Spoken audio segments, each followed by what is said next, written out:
mais um programa Histórias e Conquistas e hoje nós vamos conversar com a advogada formada em Direito pela Univale, Vanessa Monteiro. Não perca!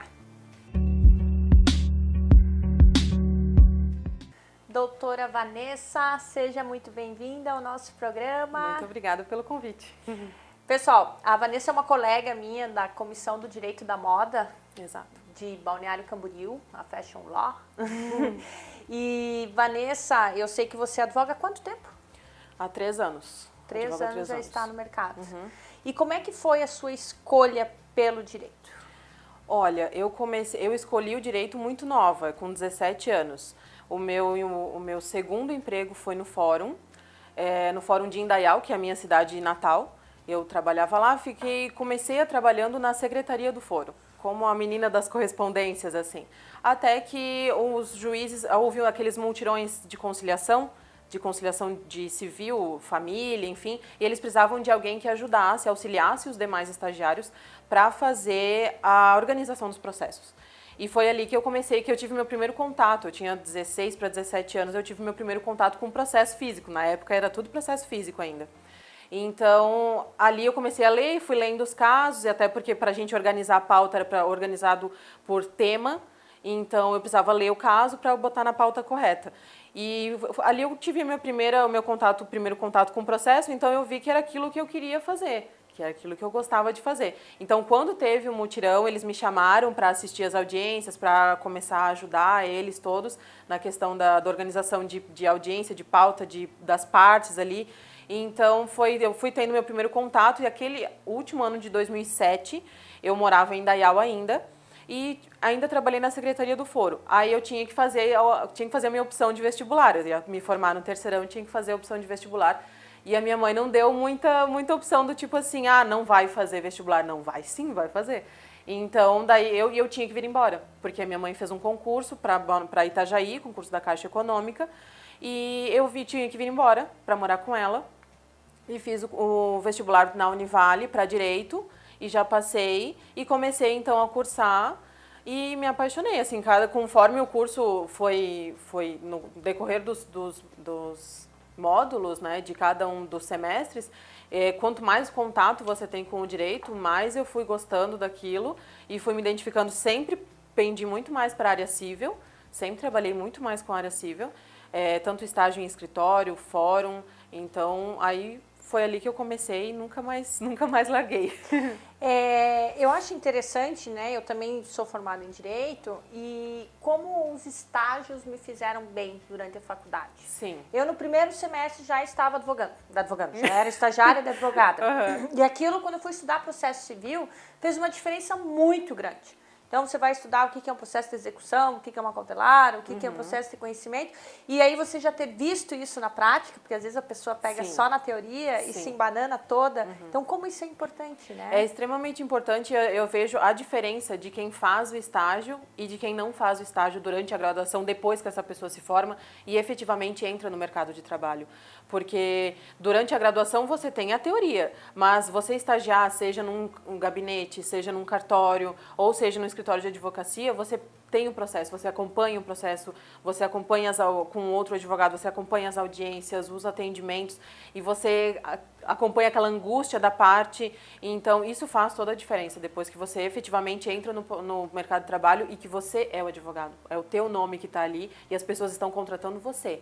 Então, isso para mim, fez toda a diferença. Eu estagiei durante toda a minha faculdade, sempre em cartório, gabinete, na distribuição também já estagiei, e em escritórios. Passei por alguns escritórios, assim, sempre na parte mais civil, né, fazendo petição e tal. Então, realmente fez toda a diferença depois que eu... E você não teve dúvida quando se formou? Você queria advogar? Eu tive dúvida. Quase fez um concurso? Eu tive dúvida porque nos últimos 2 anos de graduação eu trabalhei com uma juíza em gabinete, cuidando dos processos da área de família. A juíza doutora Sônia Odivasny. Ah, legal. E dali da primeira vara de Itapema, na época era ali que eu trabalhava. Então, nos últimos 2 anos, eu trabalhei só em gabinete. Nos últimos 2 anos de graduação, e eu queria ser juíza. Eu queria o concurso da magistratura. E eu comecei a estudar para isso. Quando eu me formei, pensei em fazer a ESMESC, que é a Escola Superior da Magistratura Catarinense, para efetivamente começar a trilhar o caminho do concurso da magistratura. Mas o concurso da magistratura, ele pede que você tenha 3 anos de prática. E eu pensei, vou fazer os meus 3 anos de prática e vou pender para a magistratura. Mas depois que eu comecei realmente a advogar e vi que o buraco é bem mais embaixo da advocacia, eu vi que realmente era aquilo que eu queria e hoje eu sou realizada assim, na minha profissão. Não penso mais em fazer concurso. O que você acha realizador no exercício realizador da advocacia? no exercício da advocacia é você efetivamente ver que você fez a diferença na vida do teu cliente. Tem alguma ação que te marcou? Uma ação de adoção que eu acompanhei. É mesmo? Porque eu, sempre na área civil, e eu sempre digo, caso de direito de família, todo mundo tem. Todo mundo vai pagar uma pensão, todo mundo vai divorciar, todo mundo tem um inventário, então casos de família você sempre tem. E de uma forma muito surpresa, um casal me procurou para acompanhar um processo de adoção.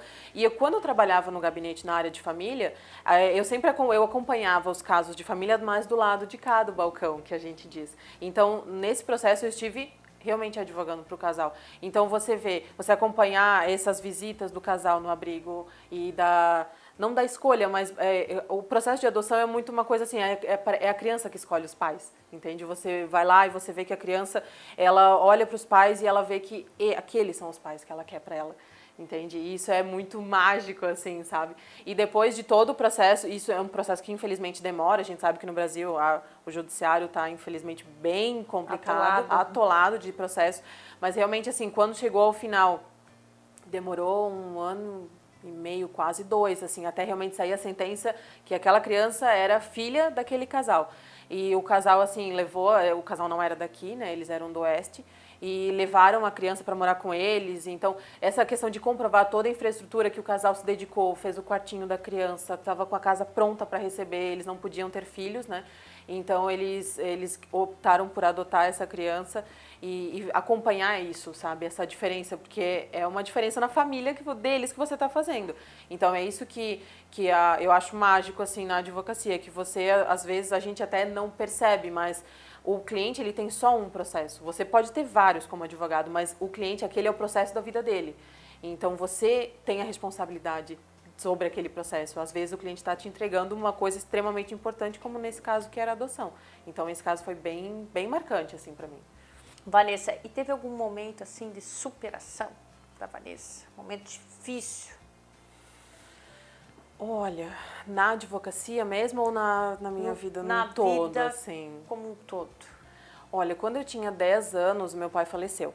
Meu pai tinha 40 anos quando ele faleceu. Ele faleceu de um infarto fulminante provocado por uma picada de abelha. Meu Deus! Ele era alérgico e ele era caminhoneiro. Então, ele foi fazer entrega num determinado lugar que tinha muito enxame de abelha. E quando ele estava voltando para casa, um enxame passou por dentro da carreta dele.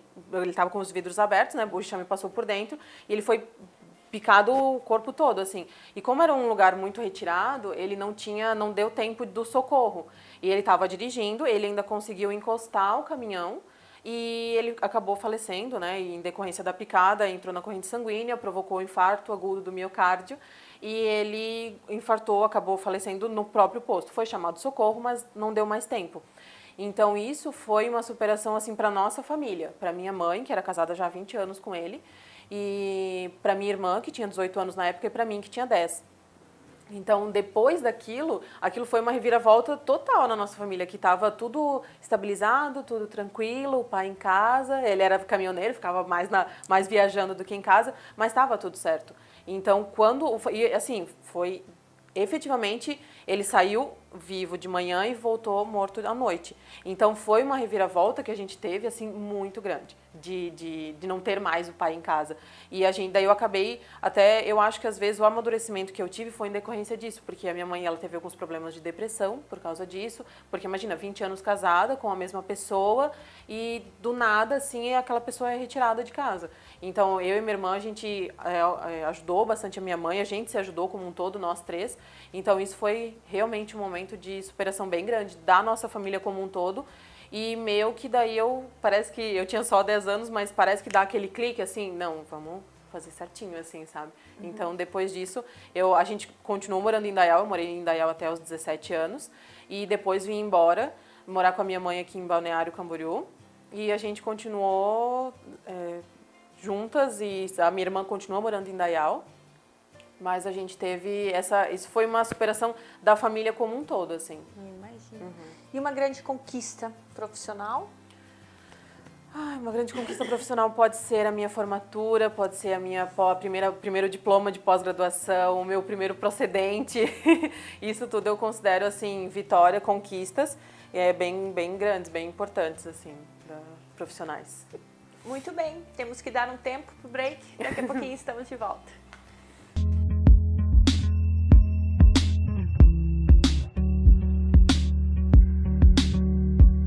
Estamos de volta hoje conversando com a doutora Vanessa Monteiro. Ela é advogada, formada há cerca de 3 anos. Vanessa, foi difícil passar na prova da OAB? Foi difícil. Foi difícil porque eu ficava muito nervosa. Você passou na primeira, na segunda? Não, eu tive que fazer 2 vezes. A primeira vez que eu fiz, eu fiquei muito nervosa. Eu também passei na segunda. Eu tremia, eu suava a mão. E eu fiz 39 na primeira. E eram quantas? E eram 40 para passar. Eu não acredito. Eu fiquei por uma. Então, assim, aquilo assim, foi uma semana chorando, choramingando e me lamentando. Anularam nenhuma? Anularam, mas eu tinha acertado. Então, para mim, não contava ponto. Ai, que azar. Anularam 3 naquela prova que eu fiz. 3 foram anuladas e as 3 eu tinha acertado. Então, elas não viravam ponto para mim.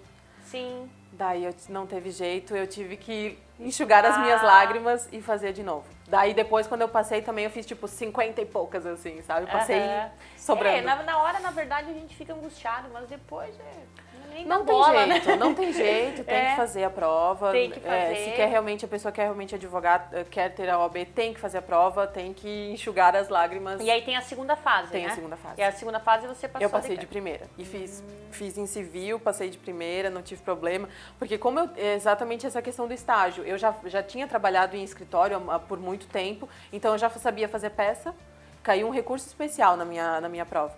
E coincidentemente a minha prova foi no domingo, caiu um recurso especial, e no sábado eu tinha estudado recurso especial para a prova. Que sorte. Então eu tava com tudo muito fresco assim na cabeça, sabe? E eu também já tinha a prática de estar trabalhando nos escritórios, então eu já sabia fazer petição e a questão das perguntas eu já tinha uma noção de como é que respondia. Então, graças a Deus, eu passei de primeira. Só que pra mim foi o processo inverso. Eu, na primeira prova que fiz, passei na objetiva, fui super bem, e aí na segunda fase eu acabei reprovando, acho que foi por 1 ponto, alguma coisa assim.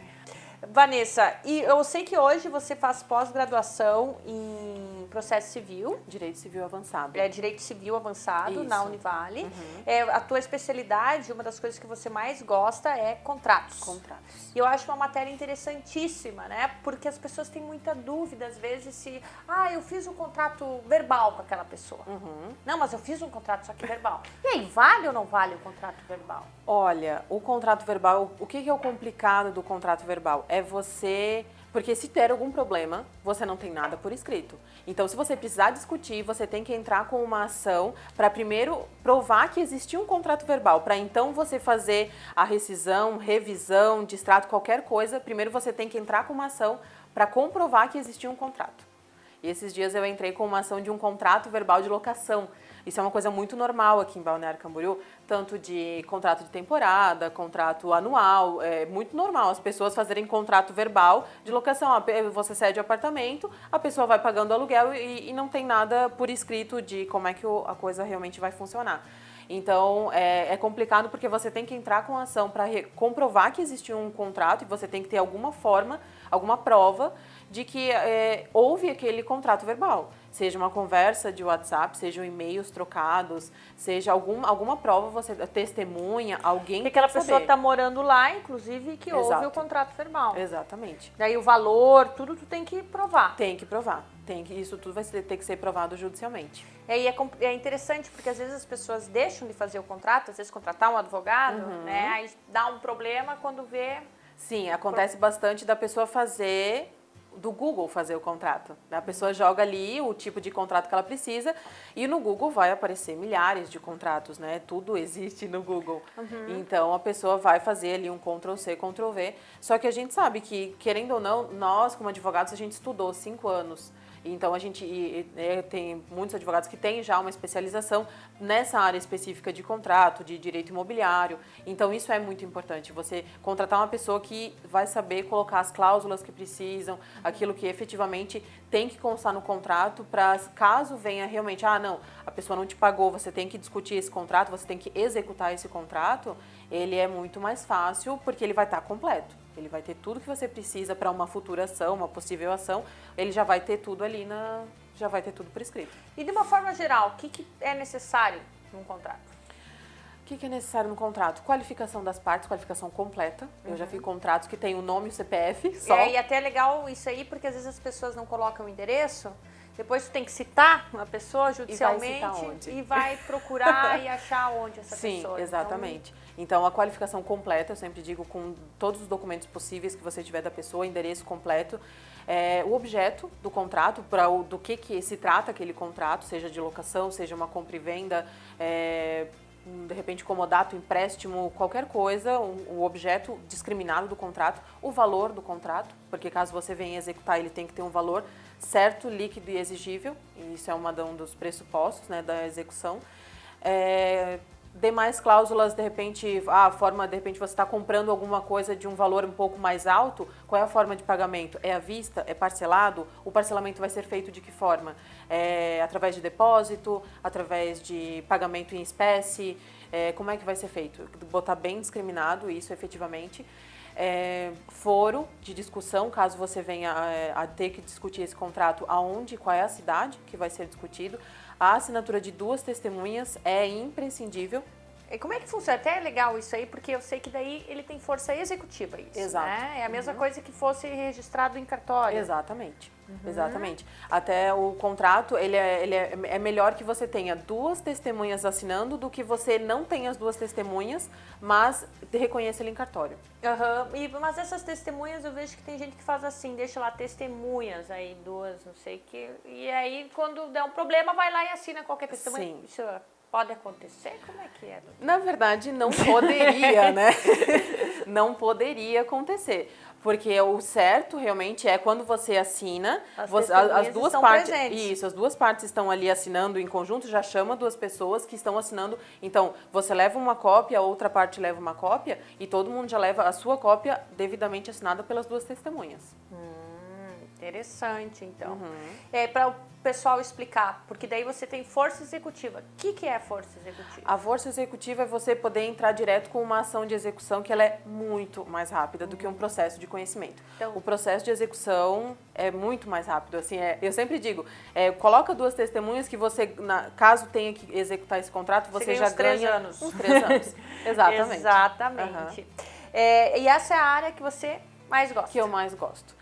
O contrato ele é muito mais rápido, muito mais prático, ele consegue proteger muito mais, isso faz mais parte da advocacia preventiva, você fazer o contrato do que o contencioso, do que ter que ir para o judicial. Ali você já estipula as vontades, expectativas, já prevê possíveis frustrações. Exatamente. Protege as partes disso. Exatamente. Com certeza. E com relação à união estável, né? Como é que funciona um contrato de união estável?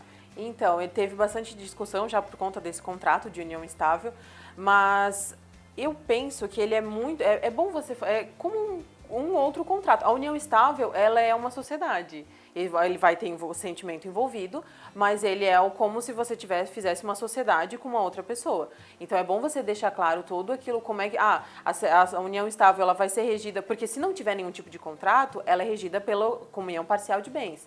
Num possível contrato, pode ser que duas pessoas que já tenham bens e queiram continuar adquirindo bens, mas cada uma por si, elas já queiram deixar isso estipulado em contrato. Ah, não, olha, nós temos uma união estável? Temos, mas ela é regida por separação total de bens. Nós temos uma união estável, moramos juntos e tal, só que o que eu compro é meu, o que o meu convivente compra é dele, entende? Isso eu penso que é bem importante para deixar organizado, assim, né? Caso não queira ter problemas. Vanessa, tem uma boa notícia. Nós estamos chegando no fim do programa e agora nós vamos fazer o quadro novo, que nós já iniciamos na semana passada, o perfil.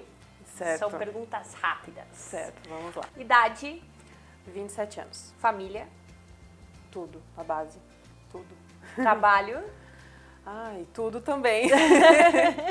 religião, Muito importante. Acho que até a crença é mais importante do que a religião. fracasso, Faz parte e sempre vai acontecer e a gente tem que aprender a superar e seguir em frente. sucesso, Muito importante, mas o conceito de sucesso é muito particular. qual que é o seu? O meu conceito de sucesso é você fazer a diferença na vida das pessoas, sejam os teus clientes, seja a tua família, seja a pessoa com a qual você convive, namorados, amigos. Isso é um sucesso, a diferença que você faz, o bem que você traz para as pessoas ao teu redor. Isso para mim, isso é ter sucesso na vida. Ídolo, Ídolo, a minha mãe. A minha mãe, com certeza, é meu ídolo. política, Importante, muito importante. Gostaria de ser mais engajada, mas você gostaria de ser vereadora?